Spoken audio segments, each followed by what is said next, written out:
मासिक धर्म के बारे में बात करेंगे, क्योंकि हम लोग सभी इससे प्रक्रिया से गुजरते हैं। आराम से बैठो।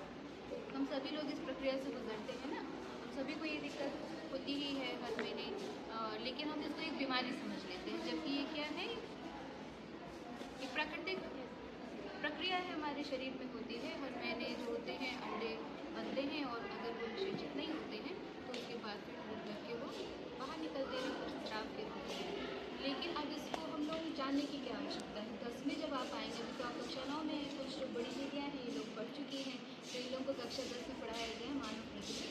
आप लोग भी जब कक्षा 10 में जाएंगे तो वहाँ पर आप पूरी प्रक्रिया को अच्छे से समझ पाएंगे।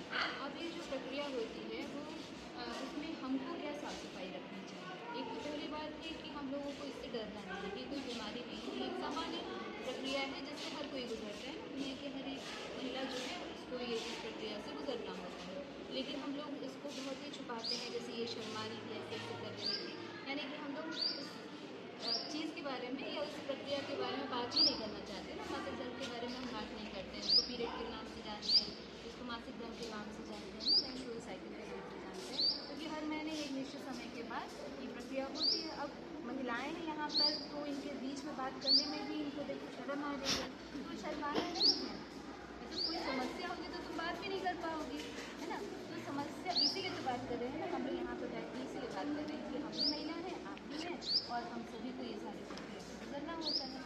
तो पहली बात तो ये है कि इसको कोई बीमारी ना समझें, इसके बारे में अगर कोई दिक्कत है, कुछ जानना चाहते हैं तो आप पूछ सकें हमसे, आकर के टीचर से पूछ सकें।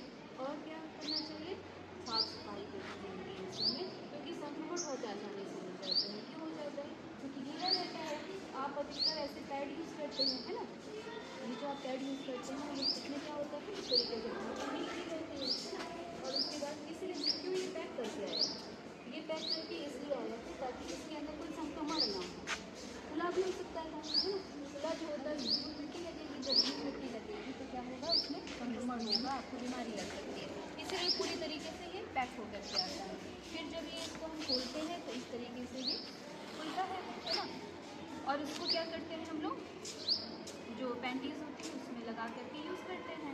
हाँ, इसमें पीछे से ऐसे चिपकने वाला चीज़ होती है, तो इसको जब चिपका लेते हैं तो ये क्या होता है, सारा दिन आप खेलिए कूदिए साइकिल चलाइए, कहीं से भी आइए जाइए, आसानी से ये चिपका रहता है और आपको पूरा प्रोटेक्शन देता है। आपके कपड़े भी नहीं खराब होते हैं, आराम से आप स्कूल से घर से स्कूल अपने सारे कामों के साथ। जो टीचर्स भी तो आते हैं ना, क्या वो इसके साथ नहीं आते हैं, क्या उनको ये नहीं होता है, उनको भी तो ये होता है ना, तो वो भी तो इसके साथ ही सारे काम कर रहे हो, तो क्या वो छुट्टी ले लेते हैं 4-5 दिन की? नहीं, आपको तो पता भी नहीं चलता है ना, पता चलता है क्या, आपको पता भी नहीं चलता है। तो हम लोग जो है ये इन सभी चीज़ों के बारे में आपस में बात हमको करनी चाहिए, ताकि हमारी जो भी भ्रांतियाँ हैं, जो भी हमारी गलत धारणाएँ हैं इसको लेकर के उनको हम आपस में बैठ कर के दूर कर सकें।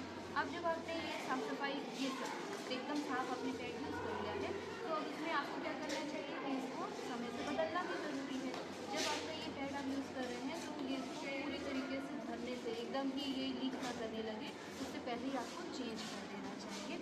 और अधिकतर लड़कियां क्या करती हैं, 24 घंटे का आज लिया है तो फिर दूसरे दिन ही हटाएंगे उसको, नहीं है, इतना समय नहीं ले सकते आप, क्योंकि जब पूरा गीला हो जाता है तो उसमें संक्रमण का खतरा ज़्यादा बढ़ जाता है। तो हर 6 घंटे के बाद आपको, जब भी आपको लगे कि ये गीला गीला फील हो रहा है, उसी समय आपको चेंज करें। जब तक सूखा महसूस हो आपको तभी तक इस्तेमाल करना है। जब बहुत गीला आपको महसूस होने लगे और भारी महसूस होने लगे तो आप उसको बदल देंगे और दूसरा यूज़ करेंगे। ये इसलिए ज़रूरी है क्योंकि इससे क्या हो सकता है, आपको संक्रमण हो सकता है, खुजली हो सकती है, लाल दाने हो सकते हैं, वहाँ की त्वचा लाल हो सकती है, जलन हो सकती है उसमें, और बहुत दर्द और तकलीफ हो सकती है। इसके अलावा कैंसर की समस्या हो सकती है, संक्रमण, यूरिन का संक्रमण हो सकता है, फिर बच्चेदानी का संक्रमण हो सकता है, बड़ी बड़ी बीमारियाँ इससे हो सकती हैं। तो हमको क्या करना है, इसके बारे में सीधे कर दो, शर्म आ रही है क्या?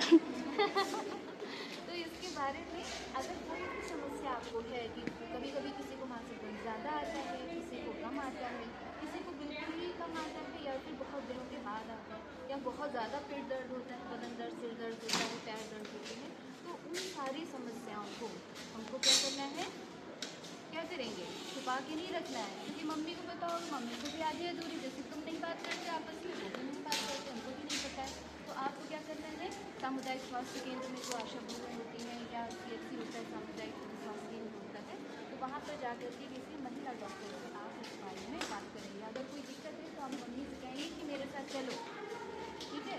या फिर आप हमको बता सकते हैं, यहाँ पर भी आती है ना आपके हेल्थ चेकअप के लिए आती हैं, जहाँ से सैनिटरी नैपकिन आते हैं वहाँ से भी आती हैं डॉक्टर, आपकी हेल्थ के चेकअप के लिए आती हैं, आपकी समस्याओं को भी सुनती है और उसके बाद जो समाधान होता है वो करती है।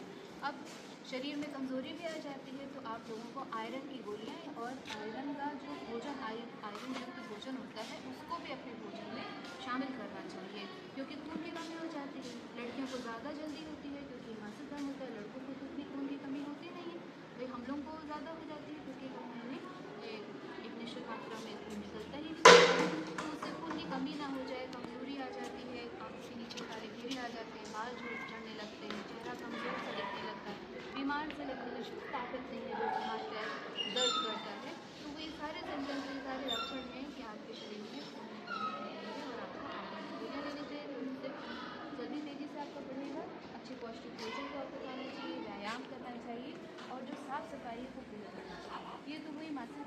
अच्छा, ये जो सैनिटरी नैपकिन होते हैं जो बहुत महंगे आते हैं वो इस तरीके से लिफाफे में आते हैं, पर अगर आपका सैनिटरी नैपकिन ऐसे लिफाफे में नहीं आता है तो आप क्या करेंगे, आप कोई भी अखबार ले सकते हैं, उसमें उसको फोल्ड करके रख सकते हैं, है ना, उसमें आप अखबार में लपेट करके उसको रख सकते हैं। अच्छा, अब मार्केट में क्या है कि पीरियड पैंटीज भी आती है, यानी एक ऐसी पैंट कि जिसको पहन लीजिए तो ये सब लगाने की ज़रूरत नहीं, उसके अंदर ही एक लेयर में लगा रहता है, वो कपड़े का ही होता है, तो वो मोटा सा थोड़ा मोटा सा वो पैंट होता है, तो जैसे आप लोग रोज़ पहनते हैं पैंट बिल्कुल वैसे ही होता है, बस नीचे से जहाँ पर ये पैंट समझिए उसकी जो कपड़ा है उसी के अंदर लगा हुआ रहता है। तो इससे क्या सुविधा है कि आपको जब जल्दी में है या फिर आपको कम ब्लीडिंग हो रही है तो उस समय आप पीरियड पैंटी यूज़ कर सकते हैं, जो कि ईजिली आप यूज़ करके उसको धो करके फिर सुखा लीजिए। अब इसमें उसमें क्या अंतर है, उसमें ये अंतर है कि ये प्लास्टिक है, इसमें जब आप इसको फेंकते हैं तो डिकम्पोज नहीं होता है वो, लेकिन आप जो पीरियड पैंटी यूज़ करते हैं वो कॉटन की होती है, कपड़े की होती है, तो धुलिए सुखाइए पहन लीजिए, फिर धुलिए सुखाइए पहन लीजिए, बार बार आप इस्तेमाल कर सकते हैं, 2 साल तक इस्तेमाल कर सकते हैं, तो वो जो है वो एनवायरनमेंट के लिए भी अच्छा है और आपके शरीर के लिए भी अच्छा है। उसमें कोई प्लास्टिक नहीं है, प्लास्टिक से कई लोगों को इरिटेशन होती है, प्लास्टिक से पन्नी जैसा जो फील होता है वो बहुत ज़्यादा होता है, तो उससे भी आपको राहत मिलेगी। तो जो आप वॉशरूम जाते हैं तो वहाँ पर क्या करना चाहिए, पहले पानी डालेंगे, फिर यूज़ करेंगे टॉयलेट को, उसके बाद फिर पानी डाल करके उस जगह को साफ रखना ज़रूरी है ना।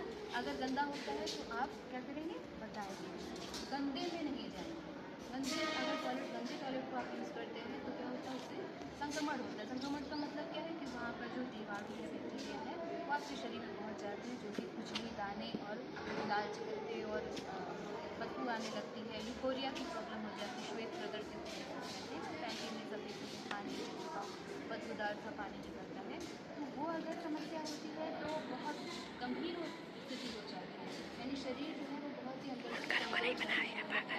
बार आने लगते हैं, बाल झड़ने लगते हैं, चेहरे के नीचे घेरे से हो जाते हैं, एकदम शरीर कितना कमज़ोर सा हो जाता है। तो कोई भी समस्या हो तो उसको लंबे समय तक नहीं चलाना है आपको, तुरंत ही आपको उसके बारे में बात करनी है कि अगर आप कुछ भी पूछना चाहते हैं तो अकेले ना आकर टीचर से पूछ लीजिए, कक्षा में नहीं पूछ सकते, सारे बच्चों के बीच में नहीं बात कर सकते हैं, तो आप अलग से ही बात कर सकते हैं।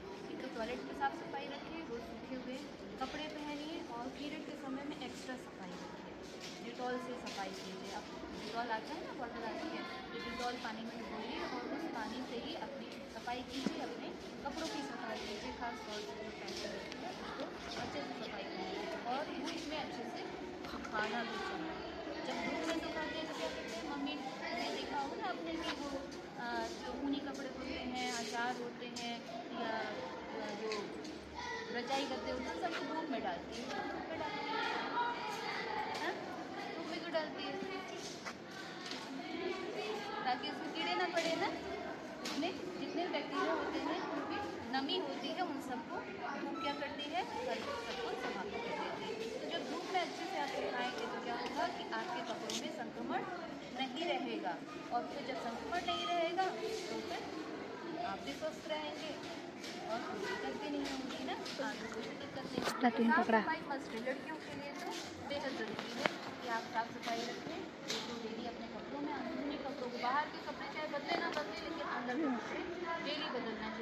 गाड़ी में नहीं नहाया, गाड़ी में भले आप नहीं नहाए या हाथ में धुलते हैं ना, तो आप अंदर के कपड़े की पत्नी अगर आप हमेशा खुश रहना चाहते हैं तो क्या ज़रूरी है कि आप साफ सफाई से, ठीक है।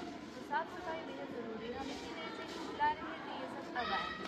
दिखाओ थोड़ा इनकी शक्लें दिखाओ। तो बुला रहे थे तो क्यों नहीं आ रहे थे? चलो आओ बैठो बैठो, आओ बैठो, फिर अंदर भी लेंगे ना। आओ, कुछ काम की बात करने के लिए बुला रहे हैं।